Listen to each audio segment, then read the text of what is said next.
everybody. Welcome back to Knuckle Sandwich MMA. We have a special guest star today. No, he's not an MMA fighter, but he can't say MMA. This is Nico Navarez. Hi, guys. Nico Navarez. Anyway, he is joining me today on the podcast. Nando is out on vacation, so we're glad to have Nico join us today. And Nico, welcome to Knuckle Sandwich MMA. What you got to say to the fans? Thank you. Yeah, Fernando's out. He decided to take a leave of absence, so they put me in here today. Hopefully, I won't do too bad, so don't be too harsh on me in the comments, please. I'm going to try my best on this card. Okay, so leave of absence, not a good thing to say in this current state of affairs, but we'll go with that. All right, guys. We have Fight Night. It is coming up, and this Saturday, April 29th, 5 p.m. Mountain Daylight Time in Las Vegas at the Apex. So not going to have a big crowd, but you got some good fights on this card. And we're going to go ahead and start off with the bottom of the main card, and then we'll get to the prelims as time allows. So there we go. All right, guys. So first up, who we got? Nico? We got Josh Quinlan versus Trey Waters. And what do you got on these guys? So I'm looking already at the stats here. Big 5-inch height discrepancy for Trey Waters over Quinlan, which I think will be big because from what I've seen from him fighting, he did lose his only fight by submission, which I think will prove height over Josh Quinlan today. And the only reason that I say that is because Josh is just such a good knockout fighter. He's 6-0 in the UFC. Great knockout in the first round of the Contender Series, and I feel like that'll prove big. But the only problem with that is when you're reaching up to fight someone, it's really hard when they're 5 inches taller than you, and I feel like that's going to be a problem for Josh Quinlan. Okay, and what do you got on Trey Waters? Anything? Well, he's 7-1. His only loss was in the Contender Series by submission, so that's why I said I think the height will prove good and better for Trey Waters because he doesn't want to be submitted again. He won a championship in the LFA, which I saw on his previous fight before the Contender Series. And he's a really good striker. And he has 3 knockout wins and 3 submissions to go with that. Okay. And also it says it's his debut with the UFC. Yes. So that's a good thing to have. I mean, when they put people as debuts, you got to debut sometime, right? Yeah. But let's make a pick.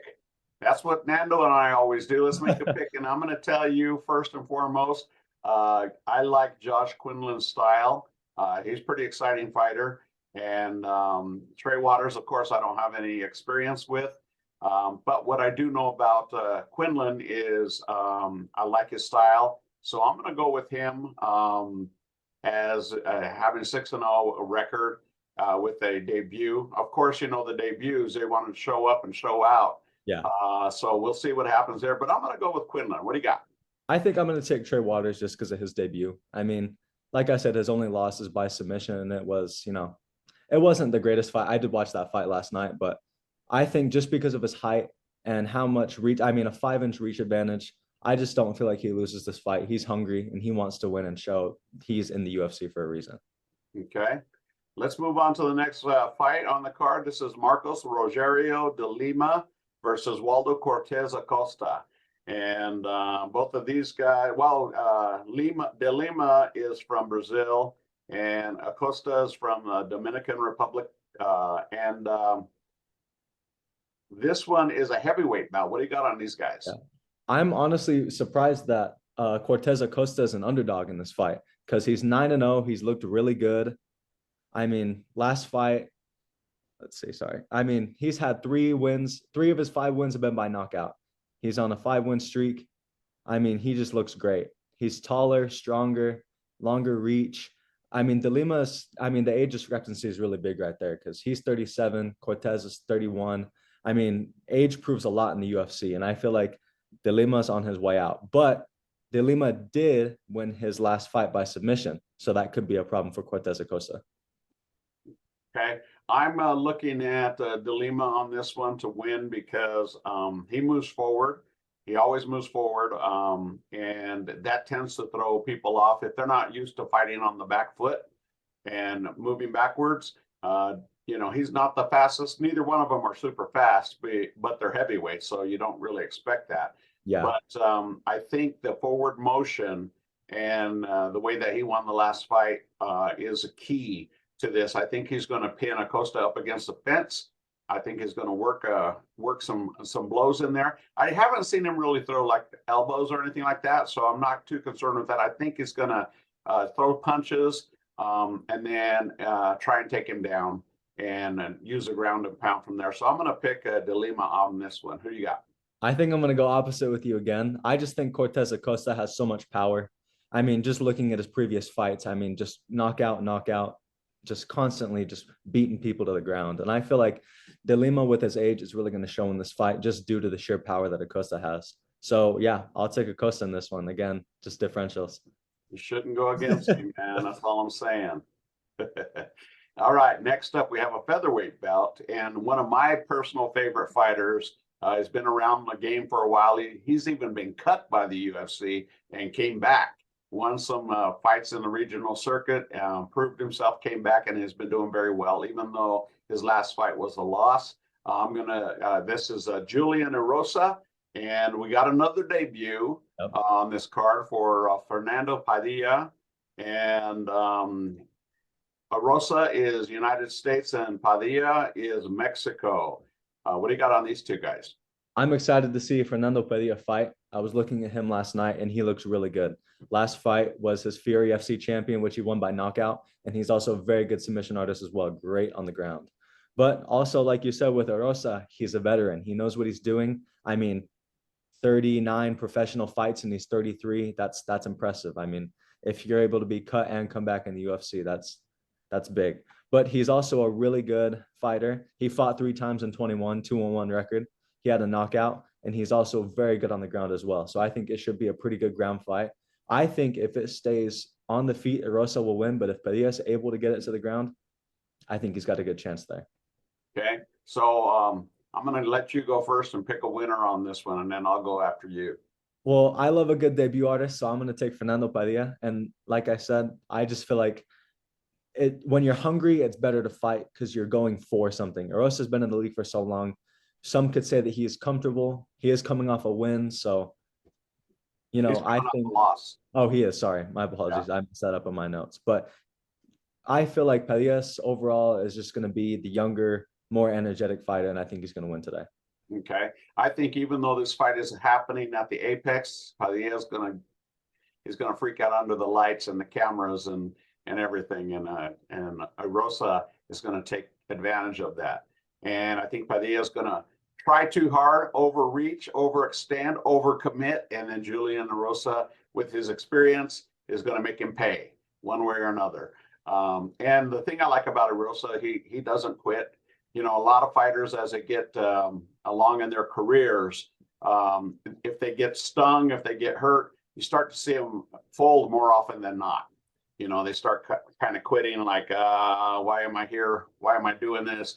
But Erosa is not one of those dudes, because he came back, and I think he's just as hungry as a young guy, because he did come back. He could have, stayed on the regional scene or just changed careers and all that kind of stuff, but he's fought his way back, and he's had a good showing so far, except for that last fight. And he did get rocked on that one. So that's another key thing right there. He did get rocked, and wobbled quite badly on that last fight. So that could be a problem for him. I agree with you. Go with Erosa. I think experience proves a big point. I mean, if you watch the Christian Rodriguez fight going back versus Raul, I mean, he proved that experience can be so much in the UFC. So I agree with you there, but I think I'm still going to go with Bahia just because I love me a Mexican. So I can't go wrong there. All right. Next up, we have a middleweight bout. We have Rodolfo Vieira versus Cody Brundage. This is a good fight right here. They're both coming off of losses, and Vieira is from Brazil. Brundage is United States. But it's going to be an exciting fight. What do you got? Yeah. I mean, Vieira is so good on the ground. 7 of his 8 wins are by submission. And that proves that right there. I mean, he's long, he's lanky, 73-inch reach, and you're 6 foot, great on the ground. He makes weight, and he's still young for the UFC at 33 years of age. his only loss is a unanimous decision. So he hasn't been finished in the UFC yet. So I think that early prediction right now, before I even read off Brundage's stats, I'm going to go with Vieira only because I feel like he's so good on the ground that Brundage will have a hard time with him. But going over the Brundage, he is 2-2 in the UFC right now with 1 submission and 1 knockout. So he has his problem. He has his, completionist on the ground and on the feet. But I feel like if Vieira is able to get it to the ground, it'll be a really big problem for Brundage. Okay. I tend to agree with that analysis. Brundage is an exciting fighter. I think he lacks a little bit of experience. You can tell in his fights. He's a dog, though. He's not a quitter, and he'll go down swinging for sure. I'm going to have to go with Vieira because of the ground game. I think he's going to tie him up and pound him out or submit him. So I'm gonna pick Vieira on that one. So, but look for a good scrap. Look for big bombs, lots of action, and we'll see. But I don't know, Cody Brundage, man. He's young, he's up and coming, but I just don't think he has the experience necessary for Vieira at this point. And you can look at their records. I mean, it's not like Vieira has a lot more fights than him, but he's been in the UFC, longer for sure. And okay. I mean, the UFC is so much a higher level of competition than any other fighting. I mean, Cody's only had 4 fights in the UFC, and Vieira's had, I think, 7 or 8. My apologies if I got that wrong, but just like I said, experience proves a lot, and I think Vieira will win as well, just because he's so good on the ground. I mean, he knows what he's doing. It's those Brazilians, man, they're just great on the ground, and I feel like he'll submit Cody Brundage. Well, the good thing about that fight too is, they both have a lot of heart, and I think that's going to make it an exciting fight. Okay, next up we have a middleweight bout. We have Caio Borrello, I think that's how you say his name, versus Michael Oleksiejczuk. So we'll just call him Michael because that's a difficult name. It's a Polish name. So Michael's from Poland, and Caio is from Caio. There you go, Caio, not Caio. Okay. Caio. He's from Brazil. And so middleweight bout. What do you got on these guys?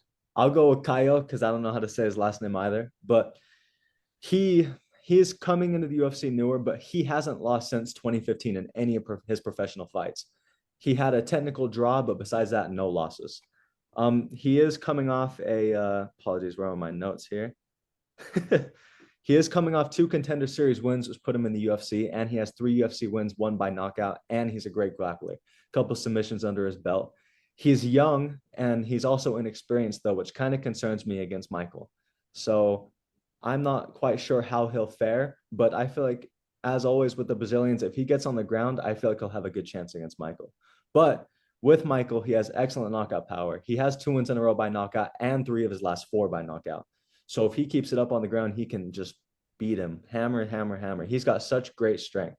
So I think in this fight, I would take Michael just because he's younger and he's the more experienced fighter with 23 professional fights, and Borrello with only 14. Okay. So I am looking at Michael as well because I've seen him take some big shots to the chin, and he walks through them, man. So he's got a good chin on him. He's not going to get knocked out.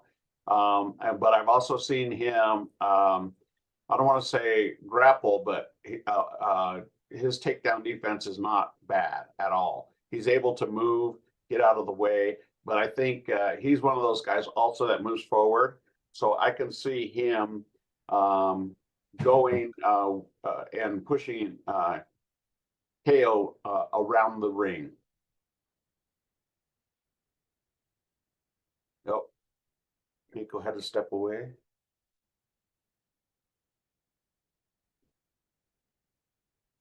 Sorry about that. There was somebody at your sliding door. No worries.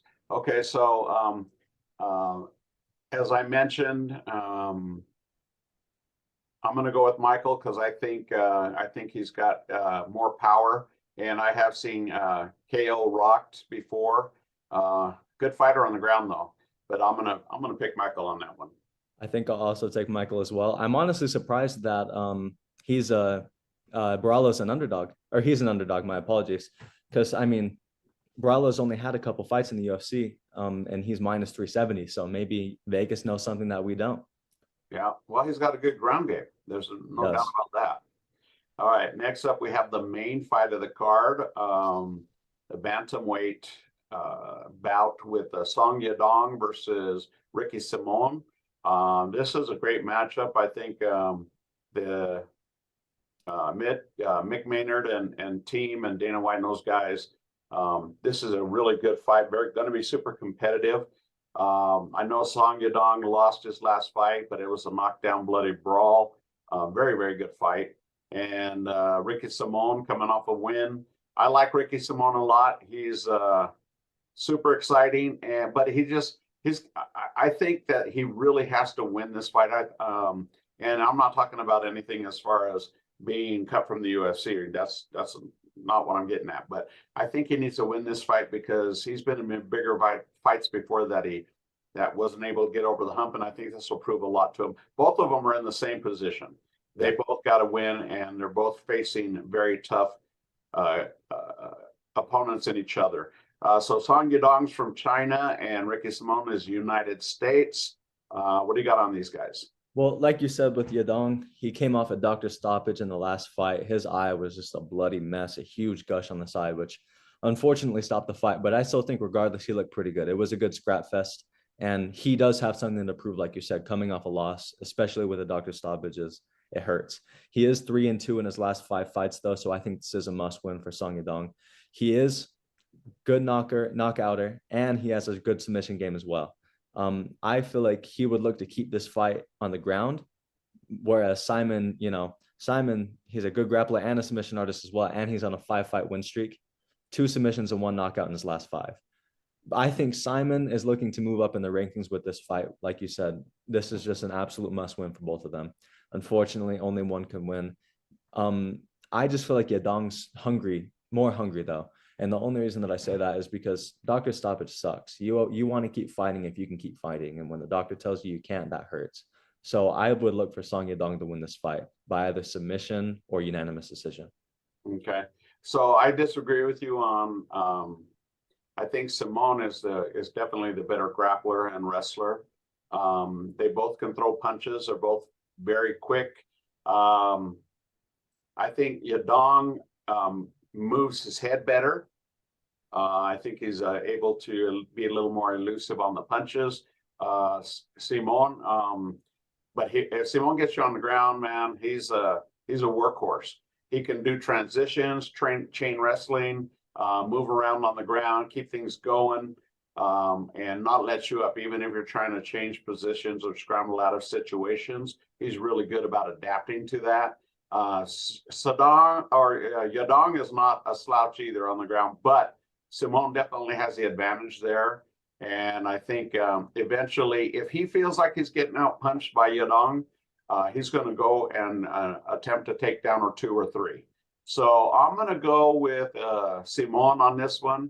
I like both of their styles. They're great fighters, super exciting. But I just think Simon, he's like, okay, I think he's been in the UFC longer than Yadong. I'm not sure about that. But I think he's like, I got to make a push. I got to make a move and start heading towards that gold. So that's what I think. And then I agree with you. They both need to win. It's a big fight for both of them because it's going to put them in a position maybe 1 or 2 fights away from fighting for that belt. So that's a good position to be in. All right, you guys, we are going to go ahead and we're going to start at the top of the prelims this time and work our way down, so as time permits. But yeah, as you know, on Knuckle Sandwich, we like to make sure that we mention every single fighter on the card because they're fighting for their livelihood too, just like the main card. So, we want to make sure we give credit where credit is due. First fight on the prelims is a heavyweight bout with Martin Boudet versus Jake Collier. And what do you got on these 2 guys? Well, I haven't seen either of them fight, nor do I know much about them, but it does look like a pretty even matched up fight. I mean, they're both very similar in height and reach, and it's a heavyweight bout, of course, so it's going to be a lot of fists thrown. But looking at their records, Collier is 13-8, Boudet is 11-1. I don't know how long Boudier has been in the UFC, but overall on paper, it looks like he has the better record, but you never know. Sometimes people are just coming off a bad fight streak, such as Collier, and I feel like he'll win this fight today. Who, Collier? Yes. Yes, Okay. Yeah, I have seen Collier fight. He's a tough dude, man. He could take some shots. I'm not super familiar with Boudet, and I know that when we were talking before the show, Nico, that you were doing getting the stats and stuff for the main card. So Yes. we'll just go through and give our opinions as opposed to stats on the prelims real quick, okay? Okay. Didn't mean to throw you on the spot there. That's all right. Don't worry about it. But Collier, I think he's got a lot of heart. I'm going to pick him simply because I've seen him fight a few times, like his style, heavyweight, heavy shots, lots of bombs. And so don't blink on this one. All right, next up, this is a good fight right here. We have a flyweight bout with Cody Durden versus Charles Johnson. And just give me your thoughts on this one. I have seen Cody Durden fight before, and he looks really good. He's coming off 2 wins and a knockout win in the first round against, I forgot who it was. It was in 2022. My apologies. But he does have a lot of good power for being 5'7" and fighting in that lightweight class. I feel like definitely I'd look for Cody Durden to win this fight today. Okay. I like both of these guys. I've seen them both fight. Johnson is coming off of a loss, but he's a pretty good fighter. I like the way he moves. The thing that's very unique about Johnson, in my opinion, is his step. When he steps forward, he takes pretty big steps, and so you think he's far away, that he's going to just throw a feint or something like that. But when he steps in, you're like, you don't expect it, because all of a sudden he's jabbing you and he's connecting, and it's kind of surprising at first. I do think his techniques against the fence are pretty good too. His takedown defense is not too bad. I'm going to go with Johnson on this one. So we're going to go opposite again. All right. Next up, we have a women's bantamweight bout, Stephanie Egger versus Irina Alekseeva. Yes. And Egger is from Switzerland. I've seen her fight. She's pretty tough. And Alekseeva is from Russia. What are your thoughts? How was it a debut? Yes, I was going to say, I love the debut fighter, so I'm going to take Alekseeva. I have not seen Egger fight. You have, so I could be wrong. But looking at Alekseeva's profile, just glancing over, most of her wins are by decision. So I can't tell if she's, a strong puncher or a great submission artist. She does have 1 win by knockout and 1 win by submission. But I feel like I'll still take Alekseeva regardless, because I love an underdog. Yeah, I think I'm going to go with you and roll the dice on Alekseeva because, Egger is not super power puncher or anything like that. She moves around really well, but she's not as good as I would hope she would be on the ground. So we'll have to wait and see how Alekseeva shows up and where her skill sets lie.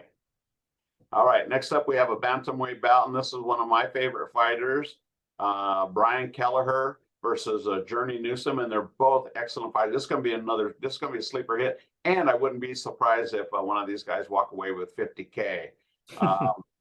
And this one is Brian Kelleher. They're both United States. What do you got? I'm surprised that they're putting this on the prelims. With some of the fights that I have, I feel like they would put 2 more experienced fighters on the main card. But Kelleher is also coming off 2 submission losses, which I understand, which he's going to be hungry looking for a win. Unfortunately, his last 2 wins were by unanimous decision, which I watched one of them. He looked, I wouldn't say necessarily tired, but definitely like he could have put more out there. I think the age is starting to catch up to him. But looking at Newsom, he's also coming off a loss. So they both have something to prove on this fight. And I do agree. I feel like this will be the highlight of the prelims, but I will take Newsom by either knockout or unanimous decision over Kelleher. Okay. I'm going to go opposite of you again, not just because Brian's one of my favorite fighters, but because I've seen him come back when he looks gassed, and pull a rabbit out of a hat and surprise the opponent. And sometimes I think he's playing possum, he's just like, oh man, I'm so, and then the dude comes in and then he's like, boom, boom, boom. But I think Kelleher needs this win more than Newsom. And that's why I'm going to go with him. I think there's a little more urgency. Because how many did you say he lost in a row? Two or three? 2 in a row by submission. Yeah. So that's not a good look. He's got to win this one. So I think he's going to put a lot of effort into taking out Newsom. And they're pretty identical as far as height and reach and everything like that. So should be a good fight, though. Okay, last on the card. Holy smokes, Batman. Let's see what we got here. We have women's bantamweight bout, Haley Cohen versus Jamie Lynn Horth. And Haley Cohen is from the United States. Jamie Lynn Horth is from Canada. What do you got? I watched Cohen split decision fight win against Dana White's Contender Series. I feel like she looked a little bit desperate just because, you know, that opportunity to get into the UFC is just such an important step for most UFC fighters. I don't know if she was over urgent, but this will be her debut along with Horth as well. I feel like I take Cohen just because I feel like the Contender Series gives you kind of a glimpse of what the UFC is going to be. And Horth hasn't fought in that yet, as far as I'm concerned. I think her last fight was in the LFA, if I'm not mistaken, but I will be taking Cohen. I feel like she gets it together and fights just a very well-paced game and schools her opponent. Okay, I'll go with you on that one too. I'm going to pick Cohen. I just think just seeing her fight, you never know, you know, if you haven't seen any other fight, what it's going to be like, but you have to go with something, and it's not a guess. It's like, okay, well, what are her skill sets? You know, is she well-rounded? Can she move? Does she stop takedowns? Is she good in grappling? How is, you know, does she throw elbows? All those key facts. And the most important thing is, how do they evade? You know, they keep their head on the center line. You know, do they take punches, or are they making you miss? Yeah. And when it's you said a debut for Horth? Yes. Yeah.